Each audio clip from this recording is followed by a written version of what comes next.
शांति। आज 16 जनवरी 2025 की साकार मधुर महावाक्य हैं मधुबन से। मीठे बाप दादाजी ने कहा, मीठे बच्चे, याद का चार्ट रखो। जितना जितना याद में रहने की आदत पड़ती जाएगी, उतना पाप कटते जाएंगे। कर्मातीत अवस्था समीप आती जाएगी।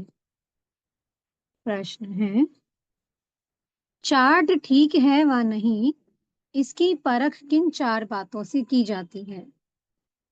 उत्तर है आसामी, चलन, सर्विस और खुशी। बाप दादा इन 4 बातों को देखकर बताते हैं कि इनका चार्ट ठीक है या नहीं। जो बच्चे म्यूजियम या प्रदर्शनी की सर्विस पर रहते, जिनकी चलन रॉयल है, अपार खुशी में रहते हैं, तो जरूर उनका चार्ट ठीक होगा। गीत चला है, मुखड़ा देख ले प्राणी। ओम शांति। बच्चों ने गीत सुना, इसका अर्थ भी अंदर जानना चाहिए कि कितने पाप बचे हुए हैं, कितने पुण्य जमा हैं, अर्थात आत्मा को सतो प्रधान बनने में कितना समय है, अभी कितने तक पावन बने हैं, ये समझ तो सकते हैं ना। चार्ट में कोई लिखते हैं हम 2-3 घंटा याद में रहे, कोई लिखते हैं कि 1 घंटा। ये तो बहुत कम हुआ। कम याद करेंगे तो कम पाप कटेंगे। अभी तो पाप बहुत है ना, जो कटे नहीं है। आत्मा को ही प्राणी कहा जाता है। तो अब बाप कहते हैं, हे आत्मा, अपने से पूछो कि इस हिसाब से कितने पाप कटे होंगे। तो बाबा कह रहे हैं, अपनी चेकिंग करो, अपने आप से पूछो कि अब हम कितना याद में रहते हैं और कितने पाप कटे हैं। चार्ट से मालूम पड़ता है कि हम कितना पुण्य आत्मा बने हैं। ये तो बाप ने समझाया है। कर्मातीत अवस्था अंत में होगी। याद करते करते आदत पड़ जाएगी तो फिर ज्यादा पाप कटने लगेंगे। अपनी जांच करनी है कि हम कितना बाप की याद में रहते हैं। इसमें गप्प मारने की बात नहीं है, ये तो अपनी जांच करनी होती है। बाबा को अपना चार्ट लिख कर देंगे तो बाबा झट बताएंगे कि ये चार्ट ठीक है व नहीं। आसामी, चलन, सर्विस और खुशी को देखकर बाबा झट समझ जाते हैं कि इनका चार्ट कैसा है। घड़ी घड़ी याद किनको रहती होगी? जो म्यूजियम अथवा प्रदर्शनी की सर्विस में रहते हैं। म्यूजियम में तो सारा दिन आना जाना रहता है, दिल्ली में तो बहुत आते रहेंगे। घड़ी घड़ी बाप का परिचय देना पड़ता है। समझो, किसको तुम कहते हो कि विनाश में बाकी थोड़े वर्ष हैं? कहते हैं ये कैसे हो सकता है? पट से कहना चाहिए, ये कोई हम थोड़ी बताते हैं। भगवानुवाच है ना, भगवानुवाच तो जरूर सत्य ही होगा ना। इसलिए बाप समझाते हैं, घड़ी घड़ी बोलो, ये शिव बाबा की श्रीमत है। हम नहीं कहते, श्रीमत उनकी है, वो है ही ट्रुथ। पहले पहले तो बाप का परिचय जरूर देना पड़ता है। इसलिए बाबा ने कहा है, हर एक चित्र में लिख दो शिव भगवानुवाच। वह तो एक्यूरेट ही बताएंगे, हम थोड़ी जानते थे। बाप ने बताया है तब हम कहते हैं। कभी कभी अखबार में भी डालते हैं, फलाने ने भविष्यवाणी की है कि विनाश जल्दी होगा। अब तुम तो हो बेहद बाप के बच्चे। प्रजापिता ब्रह्मा कुमार कुमारियां तो बेहद के हैं ना। तुम बताएंगे कि हम बेहद बाप के बच्चे हैं। वही पतित पावन ज्ञान का सागर है। पहले ये बात समझा कर, पक्का कर, फिर आगे बढ़ना चाहिए। शिव बाबा ने ये कहा है, यादव कौरव आदि विनाश काले विपरीत बुद्धि। शिव बाबा का नाम लेते रहेंगे तो इसमें बच्चों का भी कल्याण है। शिव बाबा को ही याद करते रहेंगे। बाप ने जो तुमको समझाया है वह तुम फिर औरों को समझाते रहो, तो सर्विस करने वालों का चार्ट अच्छा रहता होगा। सारे दिन में 8 घंटा सर्विस में बिजी रहते हैं, करके 1 घंटा रेस्ट लेते होंगे। फिर भी 7 घंटे तो सर्विस में रहते हैं ना। तो समझना चाहिए उनके विकर्म बहुत विनाश होते होंगे। बहुतों को घड़ी घड़ी बाप का परिचय देते हैं, तो जरूर ऐसे सर्विसेबल बच्चे बाप को भी प्रिय लगेंगे। बाप देखते हैं ये तो बहुतों का कल्याण करते हैं। रात दिन इनको यही चिंतन है, हमको बहुतों का कल्याण करना है। बहुतों का कल्याण करना गोया अपना करते हैं। स्कॉलरशिप भी उनको मिलेगी जो बहुतों का कल्याण करते हैं। बच्चों को तो यही धंधा है। टीचर बन बहुतों को रास्ता बताना है। पहले तो ये नॉलेज पूरी धारण करनी पड़ेगी। कोई का कल्याण नहीं करते तो समझा जाता है कि इनकी तकदीर में नहीं है।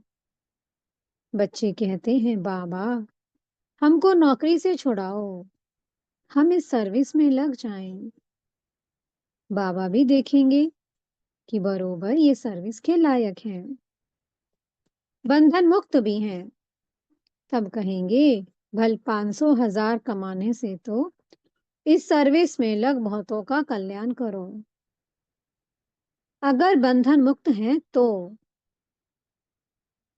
सो भी बाबा सर्विसेबल देखेंगे तो राय देंगे। सर्विसेबल बच्चों को तो जहां तहां बुलाते रहते हैं। स्कूल में स्टूडेंट पढ़ते हैं ना, ये भी पढ़ाई है। ये कोई कॉमन मत नहीं है। सतमाना ही सच बोलने वाला। सतमाना ही सच बोलने वाला। हम श्रीमत पर आपको ये समझाते हैं, ईश्वर की मत अभी ही तुमको मिलती है। बाप कहते हैं तुमको वापस जाना है, अब बेहद सुख का वर्षा लो। कल्प कल्प तुमको वर्षा मिलता आया है, क्योंकि स्वर्ग की स्थापना तो कल्प कल्प होती है ना। ये किसको पता नहीं है कि 5,000 वर्ष का ये सृष्टि चक्र है। मनुष्य तो बिल्कुल ही घोर अंधियारे में है, तुम अभी घोर रोशनी में हो। स्वर्ग की स्थापना तो बाप ही करेंगे। ये तो गायन है। भंभोर को आग लग गई तो भी अज्ञान नींद में सोए रहे। तुम बच्चे जानते हो बेहद का बाप ज्ञान का सागर है। ऊंच ते ऊंच बाप का कर्तव्य भी ऊंच है। ऐसे नहीं कि ईश्वर तो समर्थ है, जो चाहे सो करे। नहीं, ये भी ड्रामा अनादि बना हुआ है। सब कुछ ड्रामा अनुसार ही चलता है। लड़ाई आदि में कितने मरते हैं, ये भी ड्रामा में नोंद है। इसमें भगवान क्या कर सकते हैं। अर्थक्वेक आदि होती है तो कितनी रड़ियां मारते हैं। हे भगवान, परंतु भगवान क्या कर सकते हैं। भगवान को तो तुमने बुलाया है, आकर विनाश करो। पतित दुनिया में बुलाया है, स्थापना करके सबका विनाश करो। मैं करता नहीं हूँ। ये तो ड्रामा में नूंद है। खूने नाहिक खेल हो जाता है। इसमें बचाने आदि की तो बात ही नहीं है। बाबा कहते हैं इसमें बचाने की तो कोई बात ही नहीं है, तो ड्रामा में नूंद है। तुमने कहा है पावन दुनिया बनाओ, तो जरूर पतित आत्माएं जाएंगी ना। कोई तो बिल्कुल समझते नहीं है, श्रीमर्त का अर्थ भी नहीं समझते हैं। भगवान क्या है, कुछ नहीं समझते।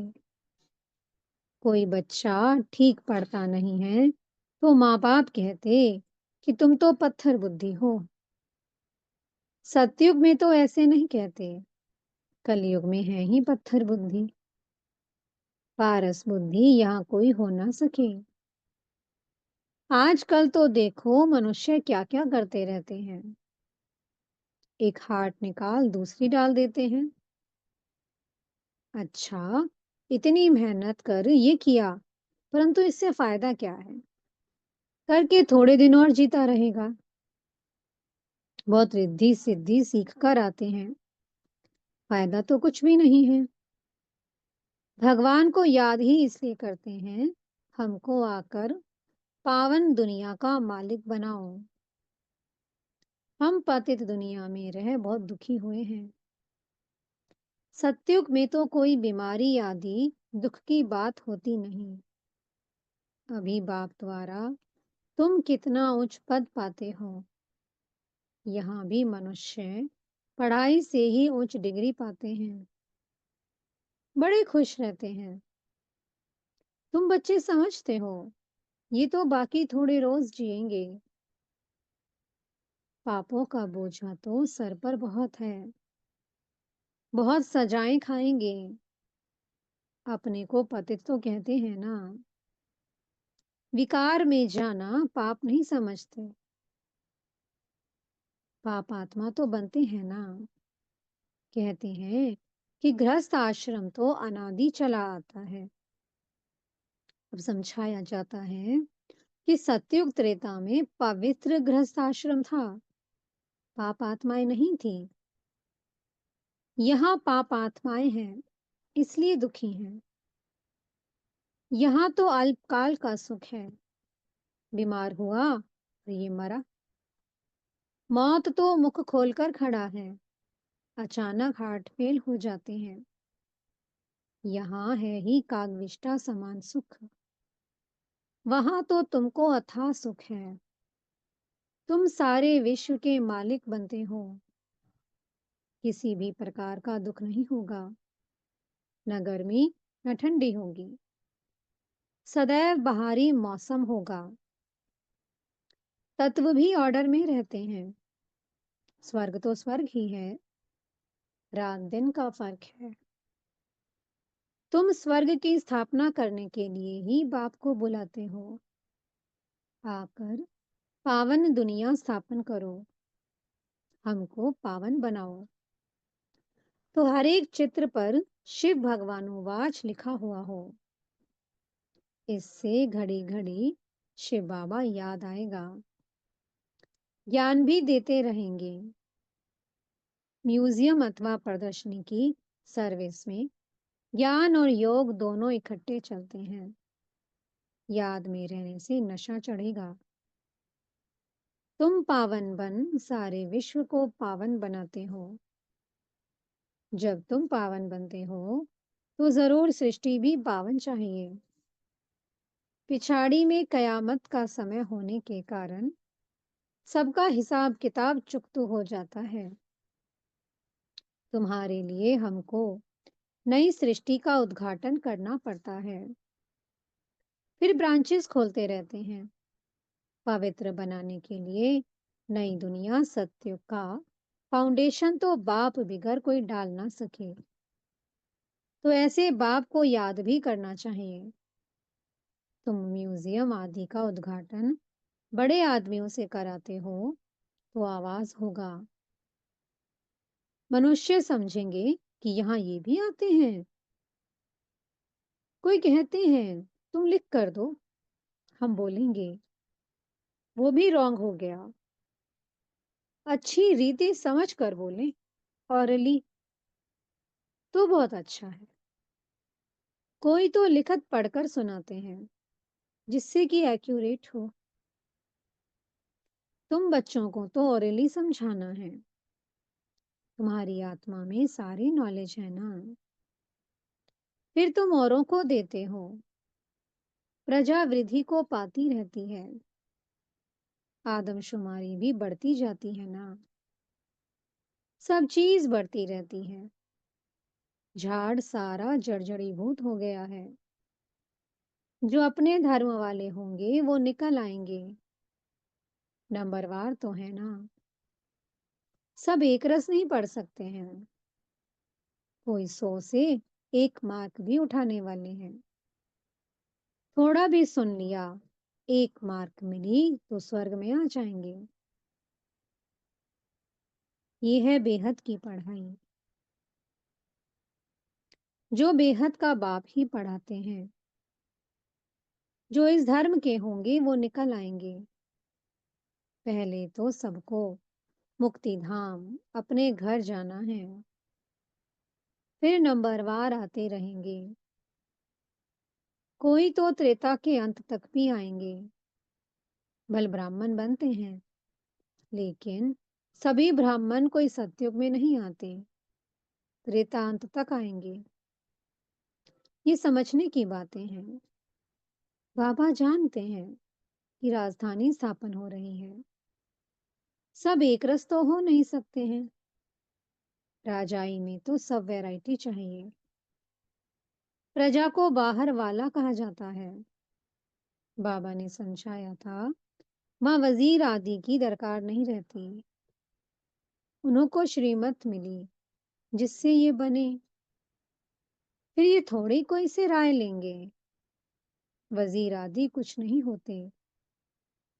फिर जब पतित होते हैं तो एक वजीर एक राजा रानी होते हैं। अभी तो कितने वजीर हैं। यहाँ तो पंचायती राज्य है ना। एक की मत ना मिले दूसरे से। एक से दोस्ती रखो, समझाओ, काम कर देंगे। दूसरा फिर आया, उनको ख्याल में ना आया तो और ही काम को बिगाड़ देंगे। एक की बुद्धि ना मिले दूसरे से।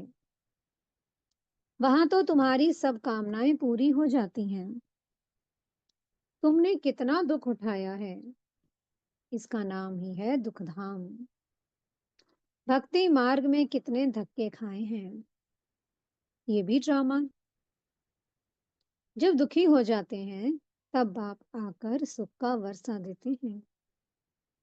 बाप ने तुम्हारी बुद्धि कितनी खोल दी है। मनुष्य तो कह देते साहूकारों के लिए स्वर्ग है और गरीब नर्क में है। तुम यथार्थ रीति जानते हो। स्वर्ग किसको कहा जाता है। सत्युग में थोड़ी कोई रहमदिल कहकर बुलाएंगे। यहाँ बुलाते हैं, रहम करो, लिबरेट करो। बाप ही सबको शांति धाम सुखधाम ले जाते हैं। अज्ञान काल में तुम भी कुछ नहीं जानते थे। जो नंबर 1 तमो प्रधान वही फिर नंबर 1 सतो प्रधान बनते हैं। ये अपनी बड़ाई नहीं करते हैं। बड़ाई तो एक की ही है। लक्ष्मी नारायण को भी ऐसा बनाने वाला तो ये वो है ना। ऊंच ते ऊंच भगवान, वो बनाते भी ऊंच हैं। बाबा जानते हैं सब तो ऊंच नहीं बनेंगे। फिर भी पुरुषार्थ करना पड़े। यहाँ तुम आते ही हो नर से नारायण बनने। कहते हैं, बाबा हम तो स्वर्ग की बादशाही लेंगे। हम सत्यनारायण की सच्ची कथा सुनने आए हैं। बाबा कहते हैं, अच्छा तेरे मुख में गुलाब, मेहनत करो। अब सब तो लक्ष्मी नारायण नहीं बनेंगे। ये राजधानी स्थापन हो रही है। राजाई घराने में, प्रजा घराने में चाहिए तो बहुत ना।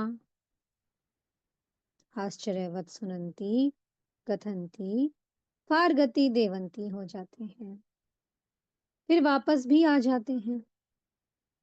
जो बच्चे अपनी कुछ ना कुछ उन्नति करते हैं तो चढ़ पड़ते हैं, सरेंडर होते ही हैं गरीब, दे सहित और कुछ कोई भी याद ना रहे।